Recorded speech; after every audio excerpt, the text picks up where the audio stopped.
Avril 2013. J'avais 14 ans et un nouvel animé est sorti. Shingeki no Kyojin. Je me rappelle avoir vu sur le net beaucoup de personnes qui en parlaient. Évidemment, par curiosité, je suis allé voir. Et là, grosse claque. L'animation de fou, des combats épiques, des musiques de folie, des personnages attachants. Bref, le coup de cœur directement. Et je me suis arrêté à la saison 1. Mais pourquoi ça? Eh bien, j'ai décroché à cause d'une chose. La transformation en titan d'Eren. Ce que j'aimais dans SNK, c'était le côté humain contre titan. Dès l'instant où Eren a pu se transformer, c'est pourquoi j'aimais l'œuvre a disparu. C'est-à-dire la sensation de vulnérabilité des personnages et la peur que les titans représentaient. Si Eren a la force de les vaincre à lui seul, pourquoi en avoir peur? Plusieurs années se sont passées et la saison 4 est sortie. Enfin, la première partie de la saison 4. En voyant la hype autour, je me suis dit pourquoi pas redonner une chance finalement. Et au final, j'ai pas du tout regretté. Et je me suis posé une question. Pourquoi SNK a marqué les esprits? Déjà, la première raison qui me vient en tête, les titans. Dans les films ou même les séries, les titans ne sont jamais utilisés. Souvent, on a le droit surtout à des monstres ou même encore des zombies. Les titans ont fait la force de SNK. Si ça avait été des zombies, l'œuvre aurait perdu une grande partie de sa saveur. Tu rajoutes à ça des openings de fous furieux, des OST incroyables, l'animation, même si la saison 4 il y a des défauts, mais c'est pas le sujet, et aussi des personnages très bien écrits, sauf Mikasa.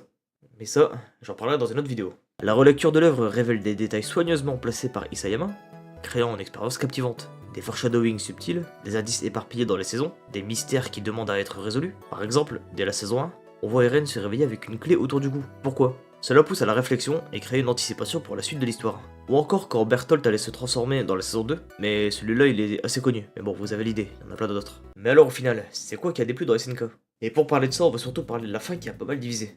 Comme dit précédemment, j'ai repris SNK avec la saison 4. Après la fin de la première partie, j'ai décidé de lire comme beaucoup la fin en manga. Et j'ai pu donc lire la fin lorsqu'elle est sortie en version papier. Et quand je l'ai lu, j'avais pas vraiment aimé. Ou je trouvais ça dommage dans le sens où Eren n'allait pas jusqu'au bout de ce qu'il avait fait. Et je trouvais que le voir pleurer après avoir exterminé 80% de la population, je trouvais pas ça cohérent et surtout ridicule. On rajoute à ça Mikasa qui embrasse Eren mort, il m'en fallait pas plus pour détester cette fin. Et jusqu'à la sortie des derniers épisodes en animé, j'avais cet avis, mais j'ai changé d'avis. Je trouve que l'animé a réussi à sublimer le message du manga.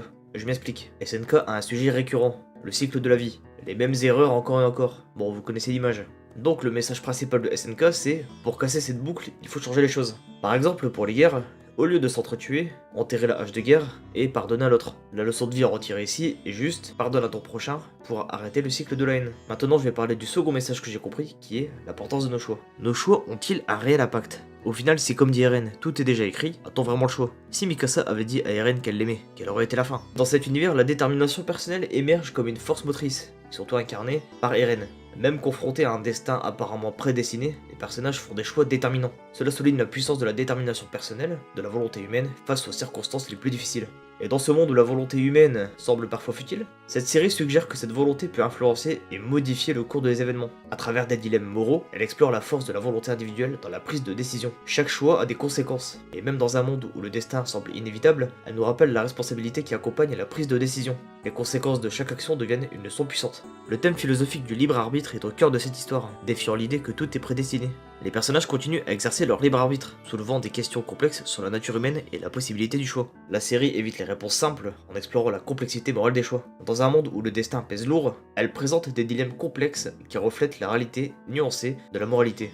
Malgré les circonstances sombres, les personnages choisissent de lutter pour un avenir meilleur. C'est un appel à l'optimisme et à la possibilité de changer les choses, même face à des obstacles apparemment insurmontables. Enfin, les choix des personnages influent sur leur évolution tout au long de la série. Leurs perspectives changent et leurs actions sont des reflets de la manière dont cette histoire aborde la question du libre arbitre et de la croissance personnelle. C'est dans cette exploration profonde du libre arbitre et des choix individuels qu'elle trouve une partie de sa grandeur, nous rappelant que même lorsque tout semble écrit, chaque action, chaque choix peut changer le cours de l'histoire. Et c'est plus ce message qui m'a touché, surtout par rapport à certains événements de ma vie récente. Même une action, une phrase ou un choix qui peuvent nous paraître anodins peuvent avoir des conséquences positives ou négatives. Un simple sourire à un inconnu peut lui changer le destin. Mon avis est que même si tout est déjà écrit, faire nos propres choix reste important. Dans tous les cas, on sait pas si tout est vraiment écrit au final, donc on doit essayer de faire du mieux qu'on peut. En d'autres termes, même si tout est prédestiné, faire du mieux que nous pouvons est une aventure en soi. Cette série a ses défauts certes, mais elle a marqué l'histoire de l'anime pour ses moments inoubliables, et surtout pour les messages qu'elle tente de transmettre. Si la fin peut sembler imparfaite à certains, le cœur de Shingeki no Kyojin réside dans ses leçons de vie. L'anime a su sublimer le message du manga, nous rappelant l'importance de briser les cycles de haine, de pardonner, et surtout de faire nos propres choix, même lorsque tout semble déjà écrit. Et c'est là que SNK trouve sa véritable grandeur. Même avec ses défauts, elle nous pousse à réfléchir sur nos propres vies, nos propres choix, et à aspirer à une meilleure compréhension du monde qui nous entoure. Si vous avez des expériences similaires ou des avis différents, partagez-les dans les commentaires. Et souvenez-vous, parfois, le message le plus important réside dans les imperfections elles-mêmes. C'était Tayenki. À la prochaine.